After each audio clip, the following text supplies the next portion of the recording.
realmente ser amigo en los momentos cuando los amigos se necesitan. Realmente ha sido un gran apoyo para nosotros, ha sido un gran soporte para nosotros, tanto de manera presencial como también de manera ausente, virtual. Ha sido un instrumento de bendición para nosotros. Estuvo no hace mucho capacitando unos grupos que dirige el hermano Víctor, la pastora Ingrid, en el matrimonio. Es sí que ha sido un gran aporte para nosotros. Él es el hermano José Manuel Félix, que si por el apellido es, yo creo que tiene cuarto. Presentamos ante ustedes a nuestro hermano pastor reverendo José Manuel Félix. Vamos a darle un fuerte aplauso.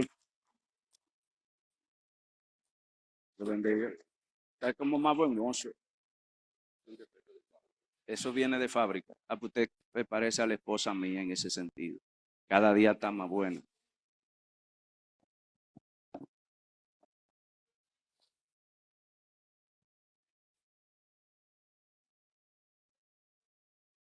Señor, gracias.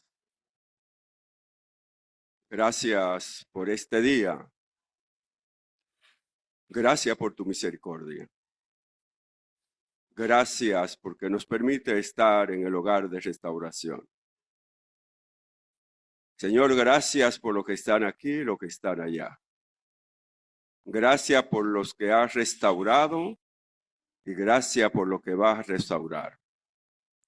Gracias por lo que se ha hecho y lo que se va a hacer.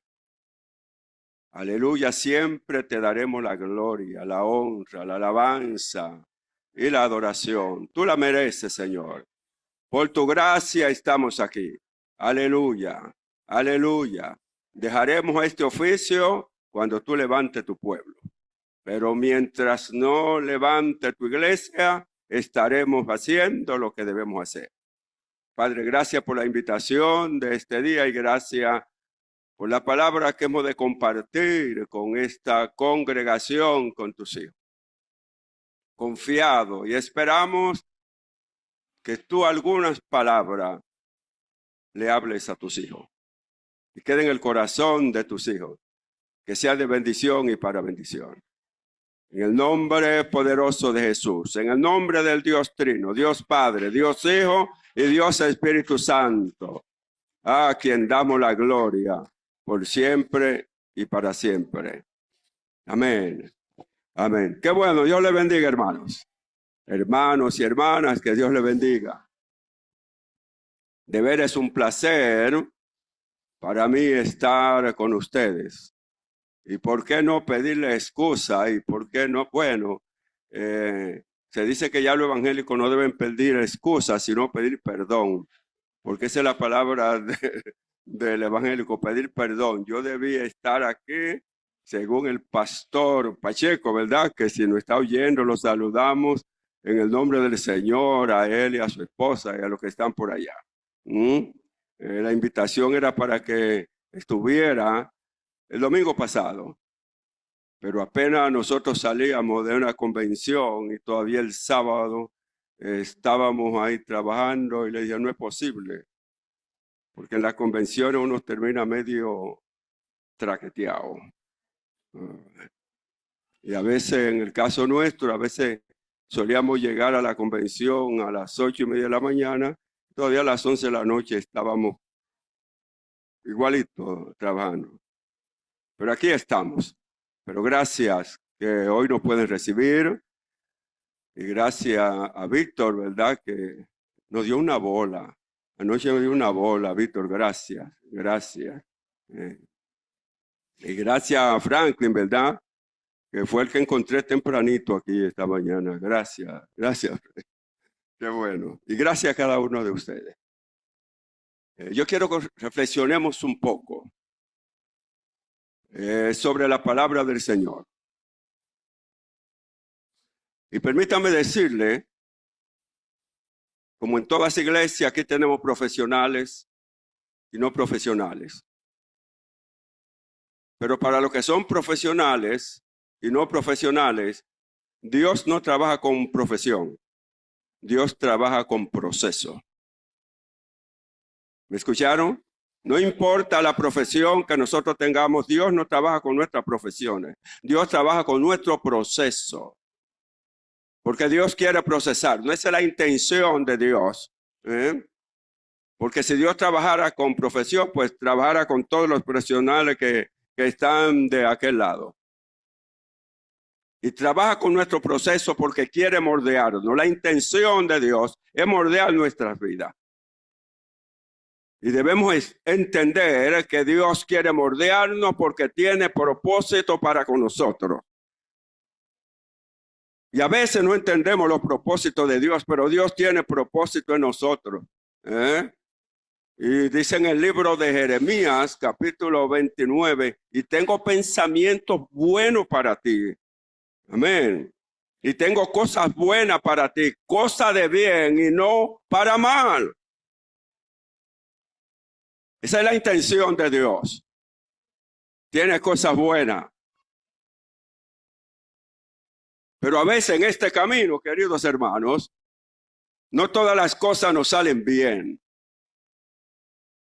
Y en algún momento pensamos que hasta somos buenos. Y cualquiera de nosotros puede creer que somos buenos. Y permíteme, tengo una palabra negativa para ustedes. Ninguno de nosotros somos buenos nada. Porque la Biblia dice ni siquiera uno. Cuando pasó la catástrofe en Estados Unidos, ¿verdad? El 9/11. Las personas que ayudaron se daban por el pecho y diciendo, oye, nosotros somos buenos.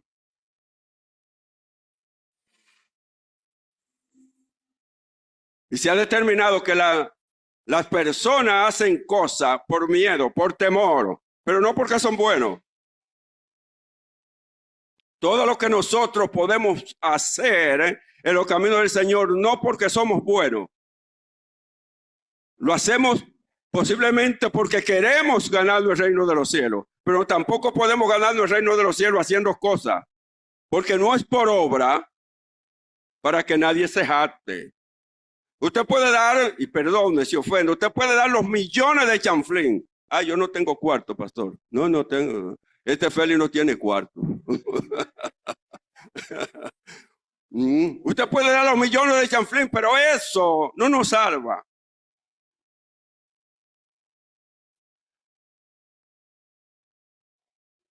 Yo digo en mi iglesia, mire, cuando yo me muera, porque nos vamos a morir, ¿verdad? Ya yo tengo las palabras escritas que van a poner en mi lápida. Yo no sé si usted tiene la suya, las palabras que van a poner en su lápida cuando usted se muera. Y las palabras que van a poner en mi lápida es, aquí yace el cuerpo de un siervo inútil que solo hizo lo que tenía que hacer. Punto. No más. Somos inútiles, hermano. Y si tenemos algo de utilidad, es por la gracia de Dios. Es por su gracia, es por su misericordia, es por su espíritu que nos ha transformado, hermano.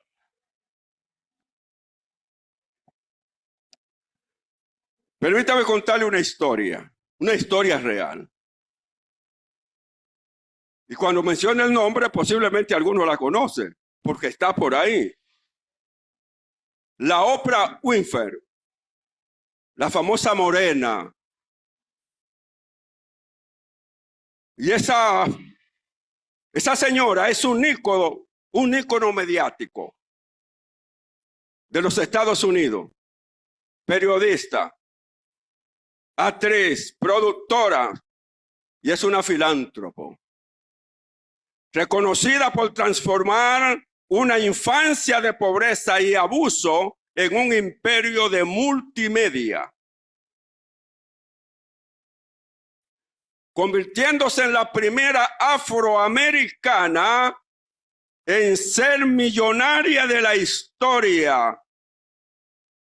y una persona influyente en el mundo. Es famosa por su programa de entrevista The Oprah Winfrey Show, que revolucionó la televisión, y por su productora Halford, sus entrevistas en la cadena OWN, consolidándose como símbolo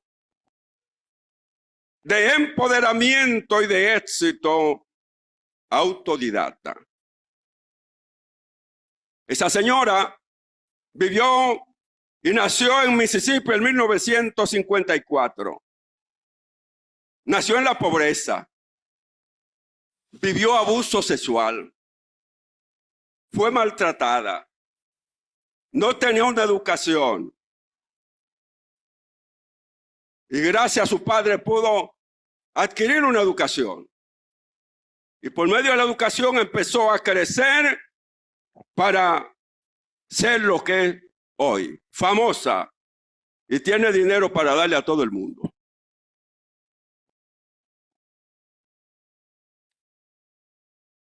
Inclusive ha influido en otros profesionales, como el doctor Oz y el doctor Phil. Inclusive yo tengo un test que aplico, que se llama así el doctor Phil. ¿Por qué se le llama el doctor Phil? Porque ella y el doctor Phil se aplicaron el test y ella sobrepasó la puntuación del doctor Phil y se acuñó con el doctor Phil porque fue el que sacó menor puntuación. Hace inversiones y donativos para la educación y apoya recursos y da recursos para la infancia. ¿Qué quiero decir con esto? Que la Oprah no nació millonaria. La Oprah pasó dificultades. Y son bienaventurados si aquí hay alguien, hijo de papi y de mami, que nunca ha pasado trabajo. Dele gloria a Dios. Porque a veces nos creemos y podemos creernos que en este mundo no se pasa trabajo.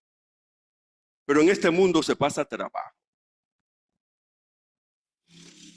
En este mundo se pasa dificultades. Los que no somos hijos de papi y mami, hemos tenido que procesar, o Dios ha tenido que procesarnos para poder llegar donde estamos. Pasar 4 o 5 años en una universidad no es nada fácil. Pero peor aún cuando hay que trabajar y pasar años en la universidad. O peor aún cuando por circunstancias de la vida usted no puede terminar la carrera en el tiempo adecuado.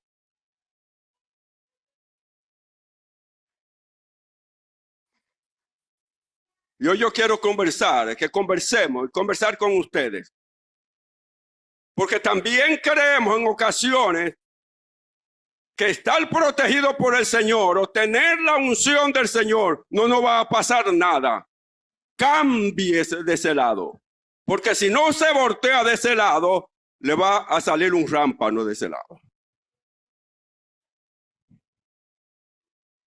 Tener la unción del Señor no implica que no tengamos dificultades. Tener el Espíritu de Dios no implica que no tengamos dificultades.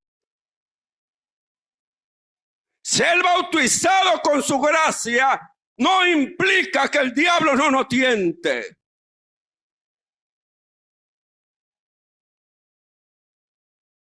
Y quiero hablarle bajo ese tema. Tener la unción de Dios no implica que está exento de dificultades.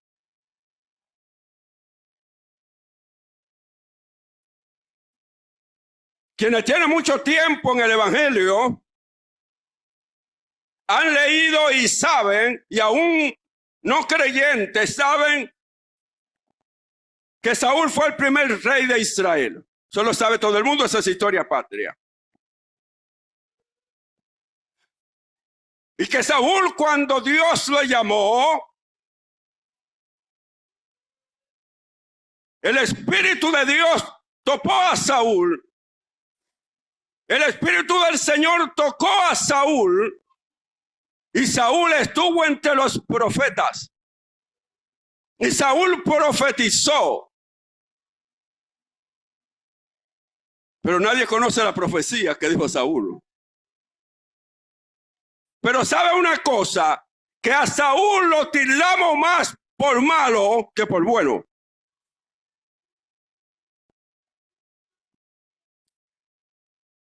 Nos fijamos más en las cosas negativas. Lógico que es verdad.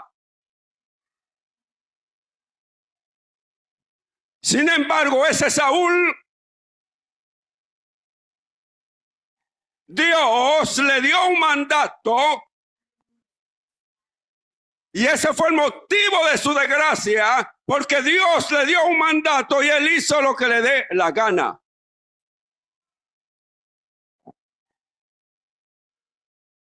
Y usted encuentra eso en el primer libro de Samuel, en el primer libro de Samuel, entre los capítulos 10 y capítulo 15. Y Dios rechaza a Saúl como rey. Ojo, no rechaza a Saúl como persona.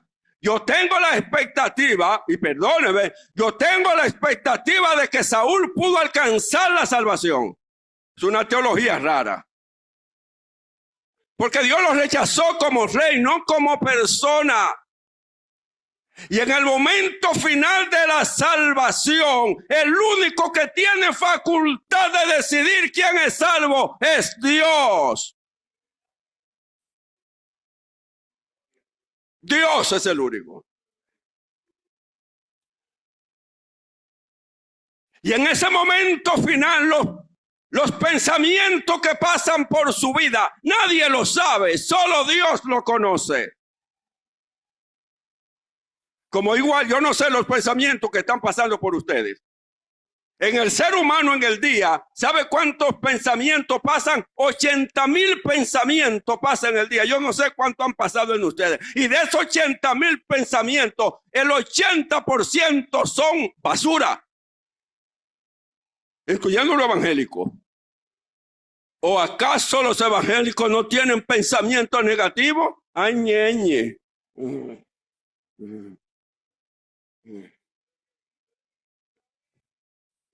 El 80% de nuestros pensamientos son negativos. Y tenemos una lucha en la iglesia. Muchas veces tenemos una lucha porque estamos aquí, pero nuestros pensamientos no los podemos amordar para que adoren al Señor. Y andamos dispersos, andamos en la calle, las mujeres están aquí, pero están pensando cuando llegue a la casa, ¿qué voy a cocinar? ¿O no? ¿O acaso a mi esposa qué le pasa eso? ¡Ay, ñeño otra vez! ¡Ajá!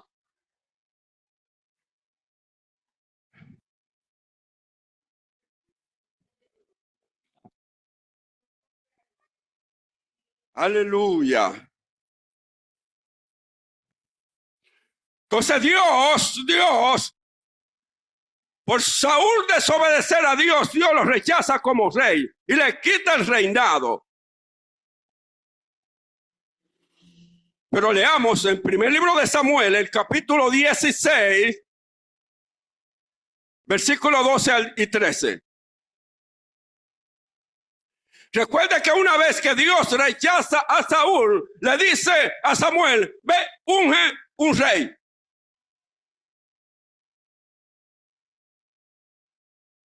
El Señor como que pone a Samuel en una situación difícil. Y el mismo Samuel le dice a Dios, ¿y cómo lo voy a hacer? Porque si Saúl se da cuenta que yo voy a ungir un rey, me va a matar. Todos tenemos miedo.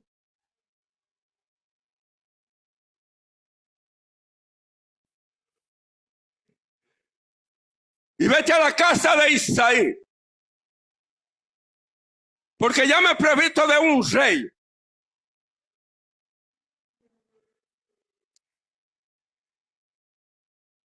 Y sabe usted que que en un momentito Samuel se equivocó 7 veces.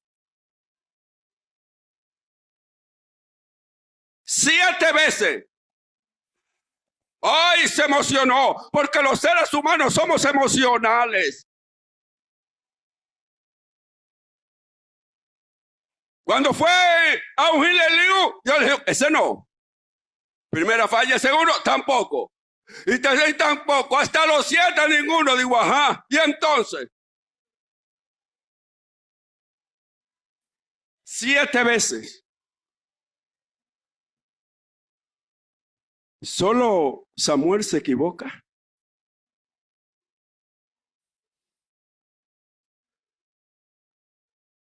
Y dice el versículo 12. Entonces le pregunta, ¿hay alguien más? E Isaí, como una cosa, se dice, sí, por ahí queda uno. Por ahí hay un pariguayito, porque nadie es un pariguayito.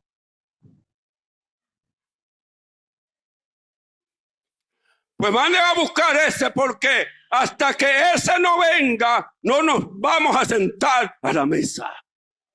Cuando Dios tiene un propósito para ti, nadie se puede sentar en la mesa, porque tú estás destinado a ser el principal entre la mesa, aunque en tu casa te tengan de último.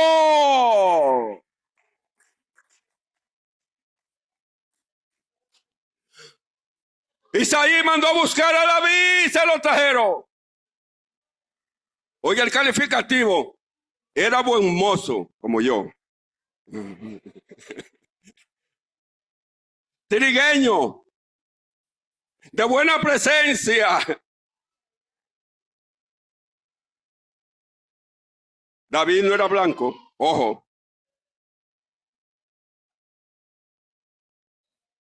Trigueño es ser entre blanco y oscuro. Per se, los israelitas, los judíos no son blancos. Su mayoría no son blancos. El Señor le dijo a Samuel, este es. Levántate y úngelo. Este es. Samuel tomó el cuerno de aceite y ungió al joven en presencia de sus hermanos. Entonces, las mismas cosas que pasó con Saúl cuando fue ungido es la misma cosa que pasa con David. El Espíritu del Señor vino con poder sobre David y desde ese día estuvo con él.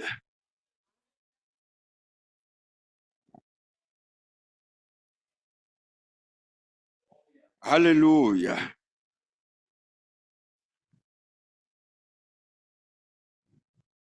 El Espíritu del Señor, ¿por qué se apartó de David? De Saúl, perdón. Y en el momento que el Espíritu del Señor se aparta de Saúl, la vida de Saúl es tormentosa. Una vida de dificultad. Señor, al principio, Saúl era un hombre chévere, complaciente, amistoso, tímido, caballeroso.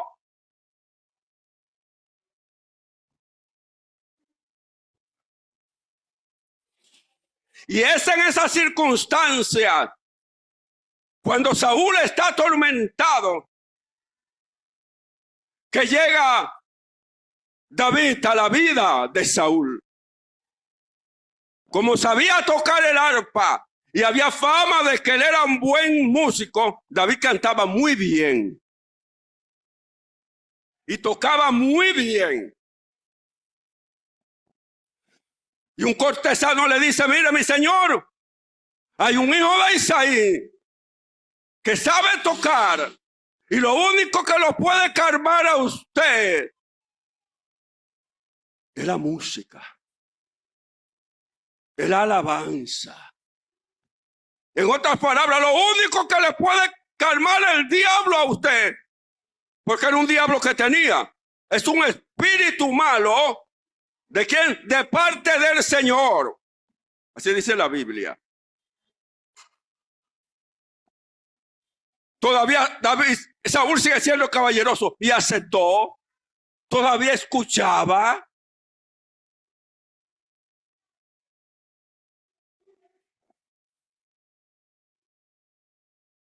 Y así llega David a la vida de Saúl.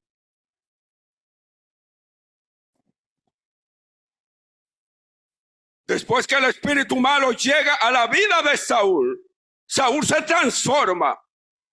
Saúl tiene instinto asesino que antes no lo tenía. Saúl intenta matar a su hijo, al heredero del trono. Saúl intenta matar a todos los que le hacen sombra, incluyendo a David. La lógica nos dice que ningún padre cuerdo, con sentido lógico, y más si es su heredero principal, va a querer matar a su hijo. La lógica me dice que no.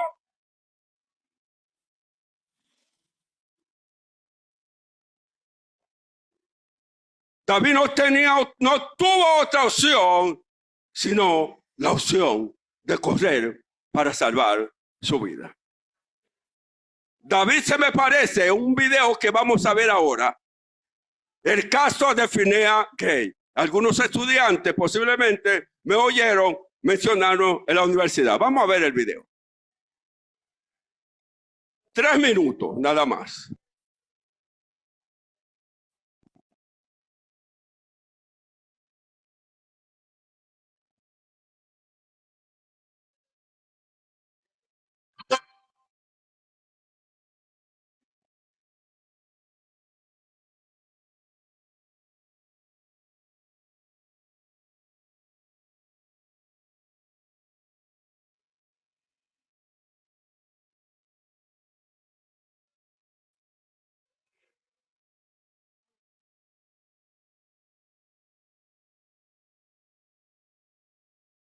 Aleluya.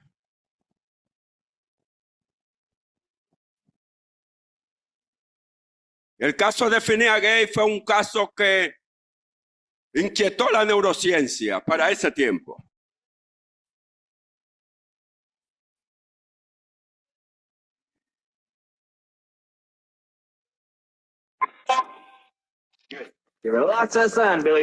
Tenía Phineas en un descuido olvidó echar la arena antes de presionar con la barra, por lo que al hacerlo hubo una chispa que hizo que explotase la pólvora. Esta explosión a su vez provocó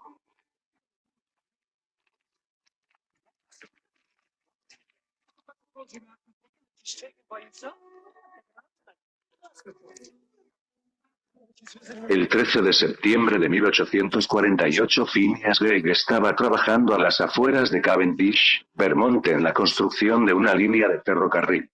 Su puesto era de capataz y en general era considerado como un hombre eficiente y capaz. Una de sus funciones era colocar cargas explosivas en agujeros taladrados en la roca. Para ello llenaba el agujero de pólvora, colocaba un detonador, y finalmente lo tapaba con arena y aplastaba la arena con una pesada barra de metal. Ese día Phineas en un descuido olvidó echar la arena antes de presionar con la barra, por lo que al hacerlo hubo una chispa que hizo que explotase la pólvora. Esta explosión a su vez provocó que la barra de metal saliese disparada atravesando el cráneo de Gage y aterrizando a casi 30 metros de distancia. La barra, que medía 1 metro de largo y más de 3 centímetros de diámetro y que pesaba 6 kilos, entró a su cráneo por la mejilla izquierda y salió por la parte superior tras atravesar el córtex cerebral anterior.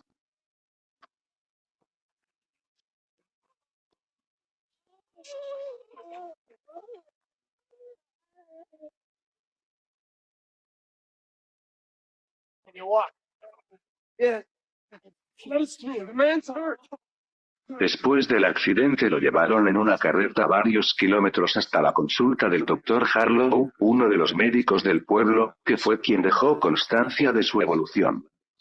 Sobrevivir a una explosión y a una herida como esa con la rudimentaria medicina de la época y seguir siendo capaz de andar y hablar racionalmente es sorprendente. No menos sorprendente es que 2 meses después el Dr. Harlow consideraría que Gage estaba completamente recuperado, dándole el alta. Touching my left hand, clear through his head. You know what I like, Doctor? I like to have my old dog up here. Come here, Ben. Here, boy. Come on. Keep your head. Oh, Billy. Oh, Billy. Oh, Sin embargo, en palabras del propio Harlow, el equilibrio o balance entre su facultad intelectual y sus propensiones animales se había destruido. Tras pasar la fase aguda, Gage se volvió irregular, irreverente, blasfemo e impaciente. A veces era obstinado cuando le llevaban la contraria, pero pese a que continuamente estaba pensando en planes futuros los abandonaba mucho antes de prepararlos, y era muy bueno a la hora de encontrar siempre algo que no le convenía. Esto contrastaba con el hecho de que previamente al accidente era un hombre responsable. Su matrimonio terminó, ya que su esposa consideraba que él ya no era el mismo de antes y era mucho más agresivo. Phineas perdió su trabajo y nunca más fue capaz de mantener uno por mucho tiempo, ya que los abandonaba o lo despedían por sus continuas riñas con sus compañeros. Tras trabajar en varias granjas, Gage fue exhibido en el circo, en el que enseñaba orgulloso su herida y la barra de hierro que la provocó. Tras varios años de vida errante, Gage volvió a casa porque su salud se estaba deteriorando y murió probablemente con 38 años tras una serie de crisis epilépticas. Actualmente tanto el cráneo como la barra de hierro se conservan en el Museo de la Medicina de la Universidad de Harvard. Gracias. Si observaron el video, Phineas Gage no era el Phineas Gage que empezó.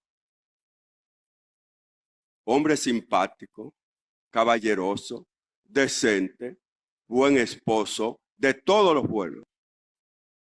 Después del accidente, se convirtió en lo peor. Después se tuvo que abandonarlo porque se convirtió en un peligro. Murió 13 años después, posiblemente por ataque de epilepsia y todas esas cosas. Se convirtió en bebedor, un hombre que no bebía, etcétera, etcétera, etcétera. ¿Qué quiero decir con esto? Cuando usted compara la vida inicial de Saúl y la vida final, hay muchas cosas que hay que considerar. En el caso de Phineas Gage, es una barra de hierro. El tipo no pierde el conocimiento. Le entra por aquí, le sale, le afectó el lóbulo frontal, le pasa así como una bala a la barra. Y no perdió el conocimiento. Hay cosas en la vida que uno no sabe por qué se da. Que eso era para morirse, pero no se murió de esa.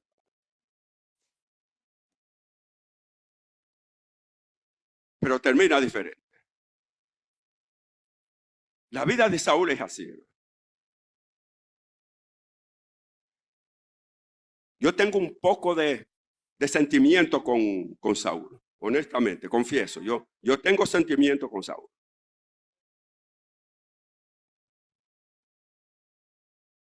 Es más, hasta decir, yo quiero a Saúl con pena.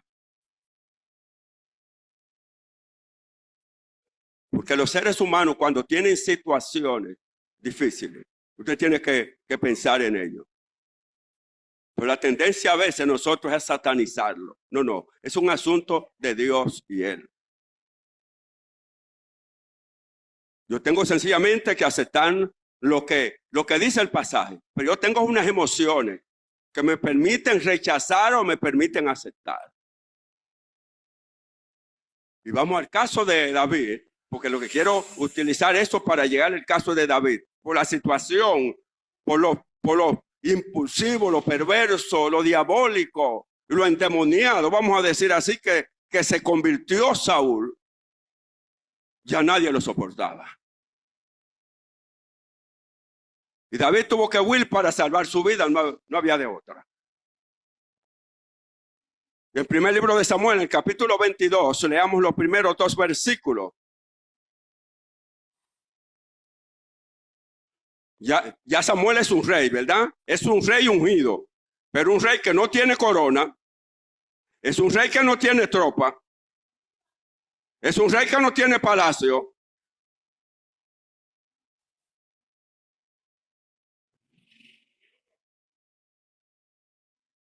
Y debemos aprender, hermano, de esto. El Señor puede llamarte hoy al ministerio, no quiere decir que mañana te va a dar una iglesia.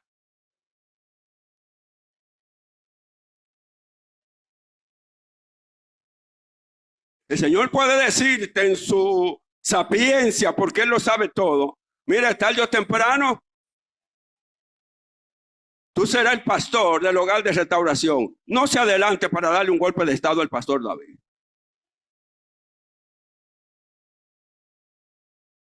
¿Me están escuchando? Eso puede cumplirse 30 años después.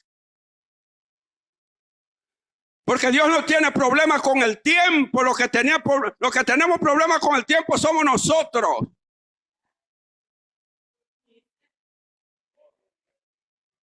Víctor, ¿cuántos años tú tienes?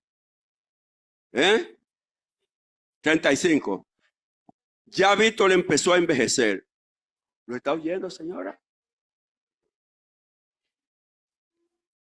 Y todos los que tienen 35... A los 35 empieza la vejez en el ser humano. Tengo un libro por ahí que se llama Aprendiendo a Envejecer. Bueno, hablaré otro día de ese libro. Le digo a Víctor por confianza, ¿verdad? Pero no nos preparamos para eso. Y dice el versículo 1, David se fue de Gad y huyó a la cueva de Adulán.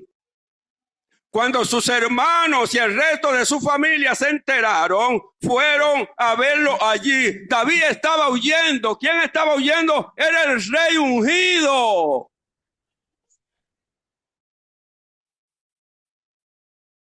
No tenía ejército. Y hay cosas como que Dios hace que nos parecen locura. ¿Y cómo a Dios se le ocurre ungir a un rey cuando hay un rey puesto? Un rey que tiene todo el poder lo va a matar. Pero el que lo ungió lo va a proteger. Pero no quiere decir que no tenga dificultad. Además, sigue diciendo el versículo, además se le unieron muchos otros.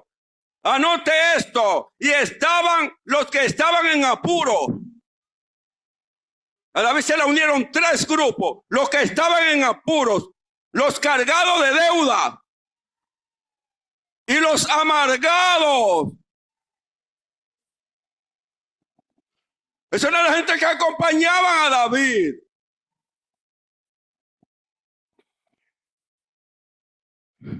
¿Quiénes han dicho que en nuestras iglesias no tenemos personas en apuro? ¿Quién? ¿Quiénes han dicho que en nuestras iglesias no tenemos personas endeudadas? Levante la mano, aleluya, y diga gloria a Dios que yo nunca he debido a nadie.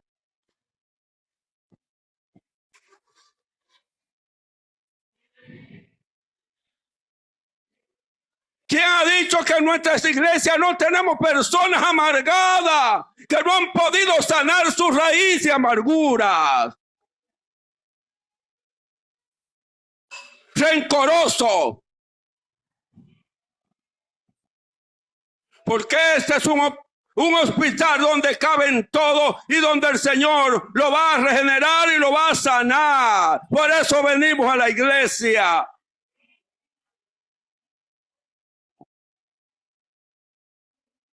Y David estaba entre los apurados. De entre ese grupo, David estaba en el primer grupo porque David estaba en apuro. Y si no estuviera en apuro, no estuviera huyendo.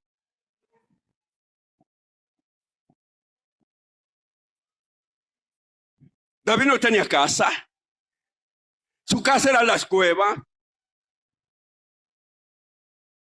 Y para que Saúl no matara a su familia, porque Saúl era capaz de matarlo a todos, él tiene que mover su familia y llevarlo al rey de Gad y decirlo, cuídalo ahí. Así dice el versículo, cuídalo ahí para ver lo que quiere Dios hacer conmigo, porque él ni siquiera sabía lo que Dios quería hacer con él.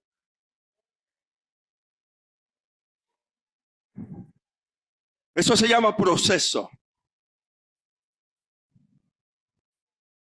Eso se llama transición.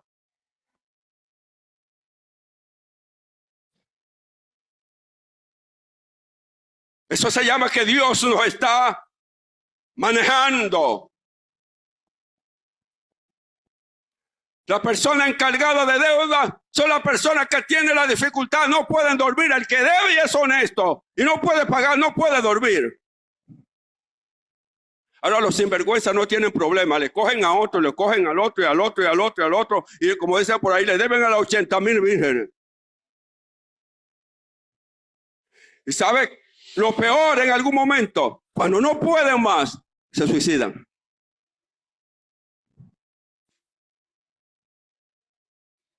A David se le llegan los cargados de deuda.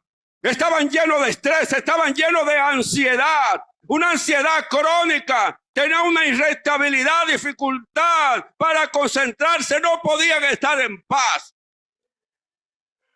La esposa no le podía hablar mucho, no me embrome hoy.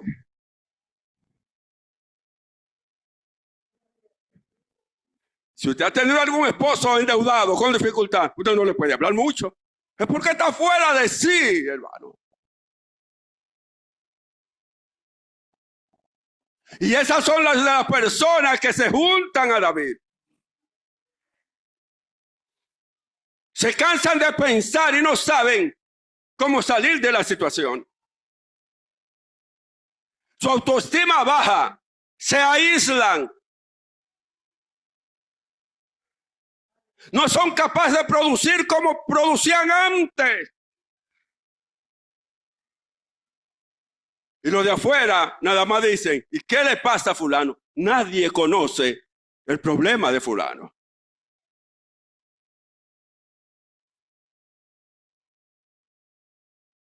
Qué bendición sería si nosotros en las iglesias, nosotros conociéramos el problema de todos los hermanos. No quizás para resolverlo porque no lo podemos resolver, pero sí podemos orar por ellos, pero no lo conocemos. Y en ocasiones, en lugar de ser proactivos, somos reactivos. En lugar de buscar una salida, de darle opción, lo que hacemos es que lo criticamos. Fulano no viene a la iglesia, se está descarriando. Todas las cosas que usted sabe que hace. ¿Por qué no nos llegamos a él? ¿Y por qué no nos sentamos con él o con ella?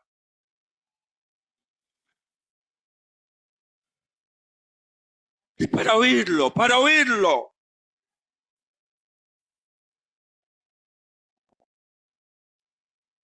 Estudio de caso, yo me reúno el jueves con un par de esposos jóvenes en la iglesia. Porque están teniendo alguna dificultad.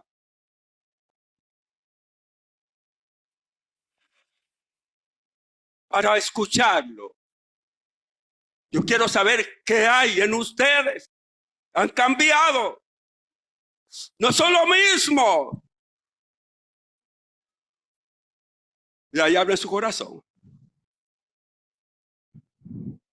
Tienen deuda por todas partes. Solo lo saben ellos. Yo me desayuno ese día.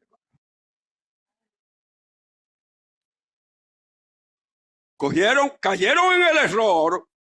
Cogieron unas millonadas prestadas para invertirla en la bolsa de valores y la bolsa de valores se fue a pique.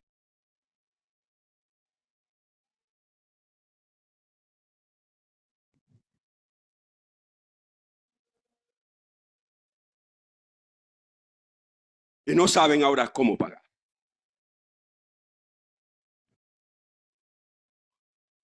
Ese tipo de personas se habían unido a David. Su autoestima está en el suelo. Y muchas veces la risa de ellos es una risa ficticia. Es una risa superficial. Es una risa para que los otros vean que estamos bien, pero por dentro se están destruyendo.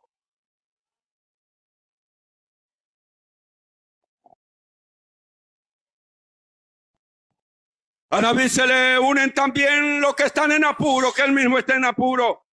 El patrón de conducta de los que están en apuro se caracteriza por la impaciencia, la urgencia, inconstante, la tendencia de la competitividad. Estás en apuro.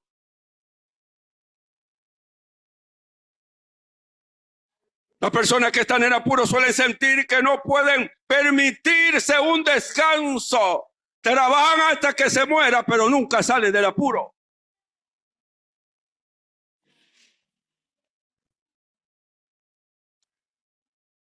Le digo a los hermanos de la iglesia, los que están en apuro, usted cree que con trabajar el domingo le va a resolver el problema, pero el problema no se le resuelve. Porque trabajan de lunes a lunes, pero hay un cuerpo que está cansado. El domingo no solo es un día para venir a adorar al Señor, también es un día para que usted pueda descansar un rato con su familia.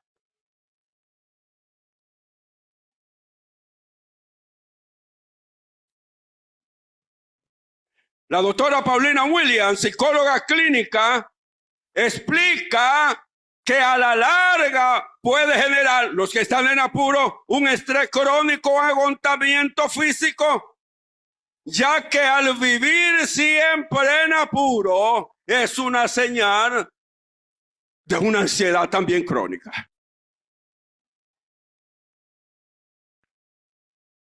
Las personas que viven en estrés, en ansiedad, en agotamiento, tienen problemas emocionales. Viven menos que cualquier otra persona. David estaba entre esos. ¿Quién dice que en un momento dado David no tenía ansiedad? ¿Quién lo dice? ¿Porque estaba ungido? ¿Porque Samuel le había echado el aceite? David era un humano. Porque el Espíritu de Dios estaba sobre él.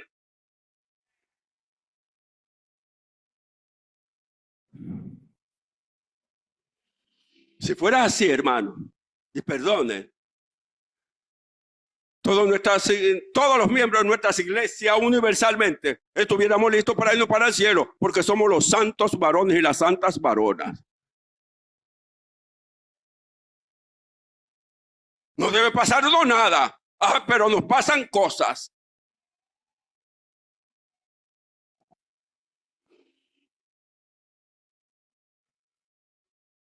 Y ahí estaban también el tercer grupo,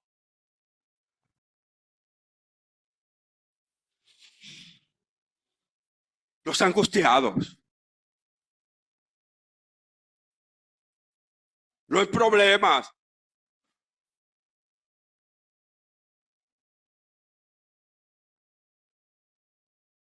Pero más aún, volvamos un poquitito a donde David. David era el marginado de la casa, lo sabía, ¿verdad? Es más, hay algunas especulaciones que posiblemente David sea un hijo bastardo. Déjeme decírselo en otras palabras. Posiblemente David sea un hijo de cuerno.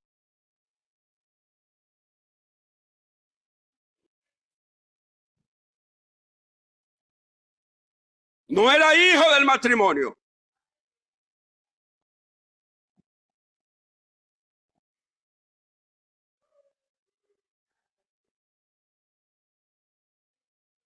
Y era marginado, inclusive por sus padres.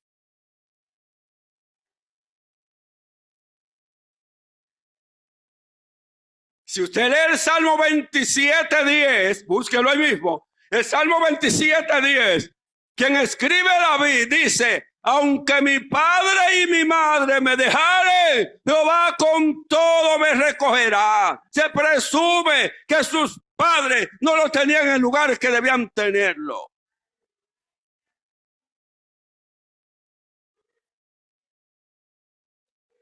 David era el pastor de ovejas.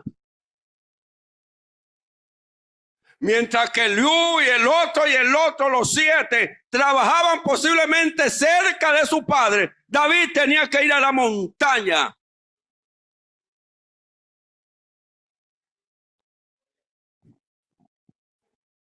Y era el más pequeño. Y vamos a hacer un ejercicio, no tengo base bíblica, pero imaginativo.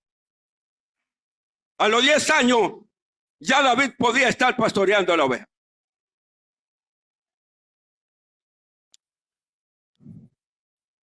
Y se cree que Samuel ungió a David cuando tenía 15 años.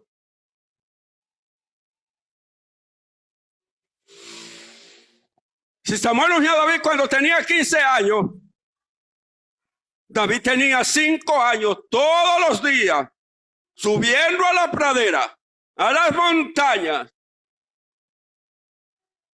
a cuidar la oveja. David sabía lo que era roca. Y por eso dice el Salmo, en una roca me pondrá, ¿dónde? En alto. Él sabía lo que era la altura.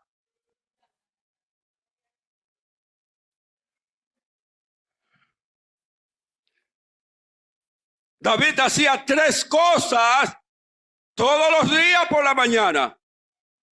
Mientras posiblemente sus hermanos, como les quedaba cerca, trabajar cerca de la casa, venían a comer calientito a la casa, podían coger una siesta y podían volver. David tenía que coger siesta encima de la roca, a expensas que se lo coma el lobo, el oso.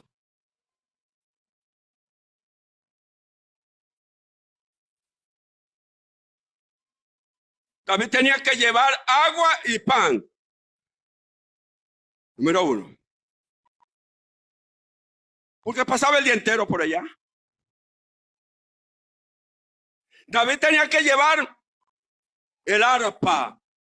Porque algo tenía que entretenerse. Usted sabe lo que es un día entero viendo ovejas todos los días. Oveja, oveja, oveja.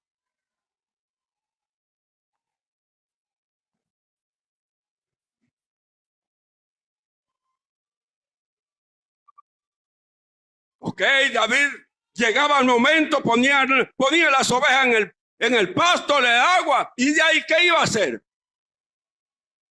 Lo peor en la vida es no tener terapia ocupacional. Si usted no hace nada, se va a morir más rápido que si hiciera algo. Apréndase eso. Póngase a barrer el patio aunque sea todos los días. Pero si se pasa el tiempo en una mecedora para adelante y para atrás, se va a morir antes de tiempo.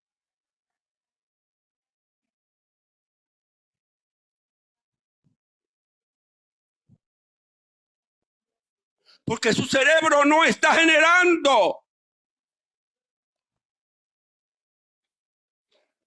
Aleluya. Yo espero que me van a invitar después de esto, hermano.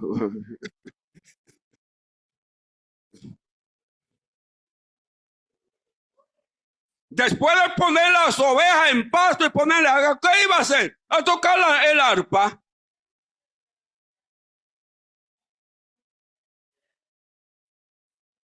Y a cantar, porque David cantaba bien, era buen músico.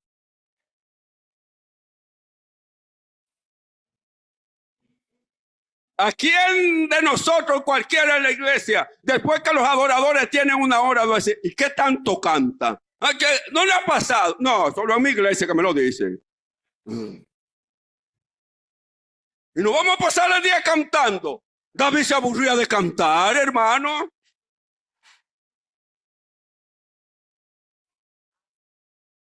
Entonces soltaba el arpa, soltaba la canción y cogía la onda. A tirarle piedra al árbol más cerca y después al árbol más lejos. Pero también se cansaba.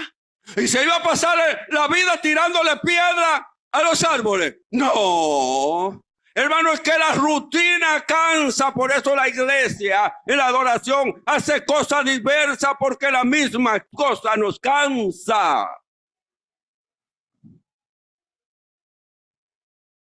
Rara vez las damas hoy van a preparar la misma comida de ayer. Rara vez. Hasta los niños le dicen, mami, pero tú cocinaste ese ayer, ¿o no?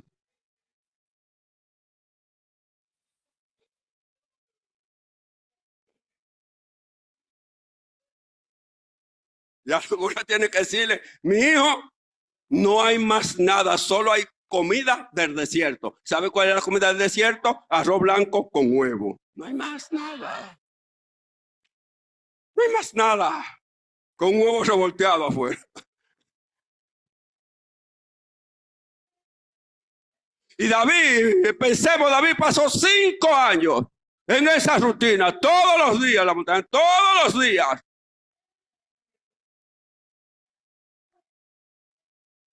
Y ahora viene Samuel y lo unge. Y se va a la casa de Saúl. Y Saúl quiere matarlo. ¿Qué hace David? A correr, como si fuera caballo de carrera, a correr fanático.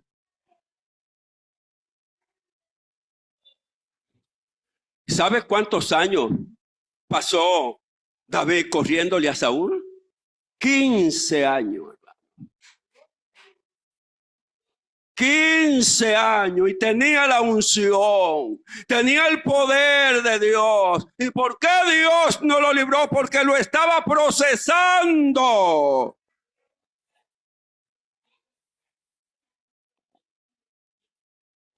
¿15 más 5? 20 años de dificultad. Y cualquiera le dice, Señor, ¿y hasta cuándo?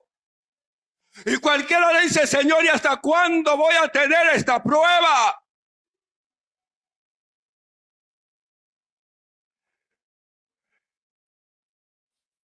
El Señor le dice, hasta que yo decida.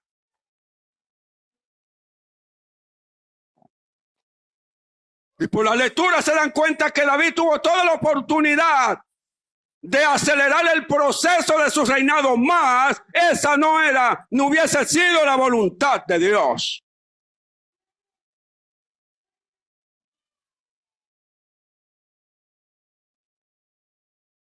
Fue ungido a los 15 y asumió el reinado a los 30.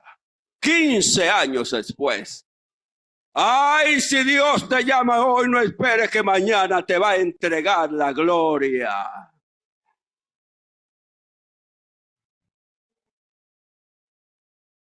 Espera. Espera. Y él mismo es que dice por ahí, pacientemente esperé ¿a quién? A Jehová. Y él me oyó. Y me libró de todos mi miedo, porque tenía miedo.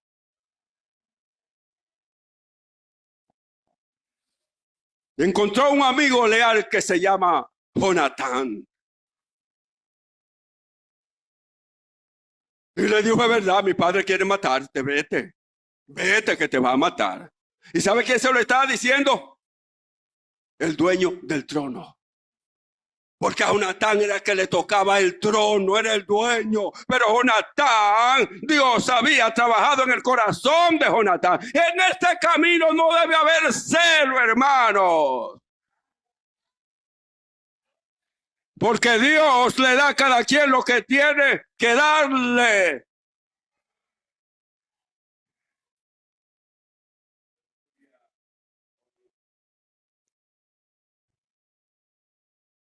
Hasta que se da la batalla final.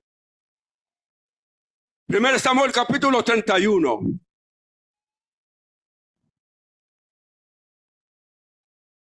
Y confieso honestamente, la muerte de Saúl a mí como que me choca, hermano. ¿Usted sabe lo que es morir un padre y 3 hijos al mismo tiempo, hermano? Eso da pena, hermano. No importa.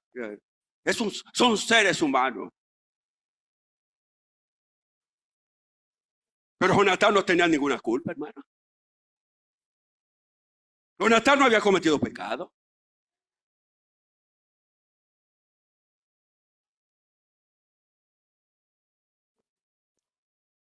Y muere Saúl, muere Jonatán y mueren sus otros hijos.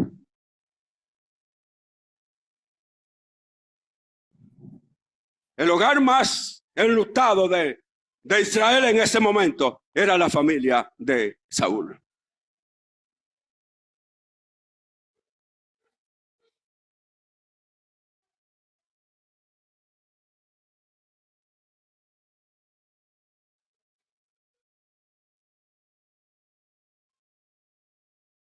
Y sabe una cosa, a Saúl lo trataron como un cualquiera, hermano.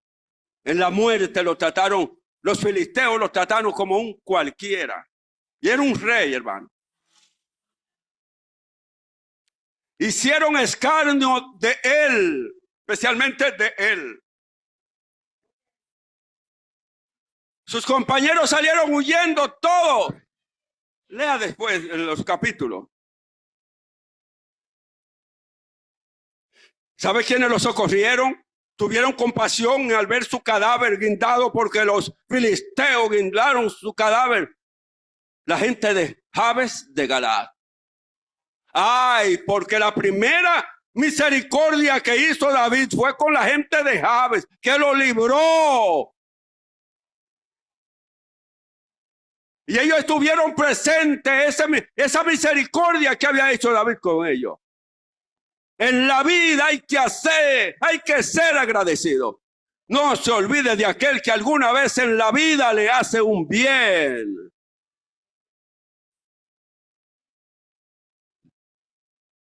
Y se robaron, dice el versículo, se robaron de noche.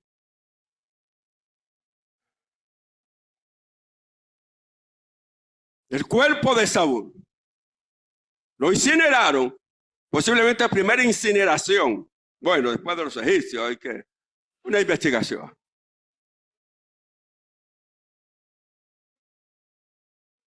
Allá hay en unos capítulos. Hay 3 versiones sobre la muerte de Saúl. Que lo mataron los filisteos. Sí, lo ha leído, ¿verdad? Que lo mató el joven Amalecita. Lo ha leído, ¿verdad? Y que Saúl se suicidó. Yo soy de los que cree, que piensa que Saúl se suicidó. Los otros, el Amalecita por conseguir votos con David, dice, no, con este me la gano yo. Y le llevó la corona y le llevó al Señor, porque sabía que David era el rey. Digo, si le llevo esto, a mí me va a poner como su séquito, Wow. Y David, que era temeroso de Dios, y David, que no aceleró el proceso porque sabía respetar lo que Dios ungía. Y David tuvo la oportunidad más de una vez de matar a Saúl y no lo hizo. La venganza no es del creyente. No. Esas palabras que decimos nosotros, no te apures, esa me la paga, tarde o temprano, deje la lucha a Dios. No importa lo que le hayan hecho, déjela, Señor. Es duro, sí, pero déjela. Y David era tan temeroso de Dios y de la unción de Dios, que cuando le cortó el manto, wow, su corazón fue afectado. Solo el manto, solo un pedazo de tela. Y dijo, líbrame Dios. Porque ahí estaban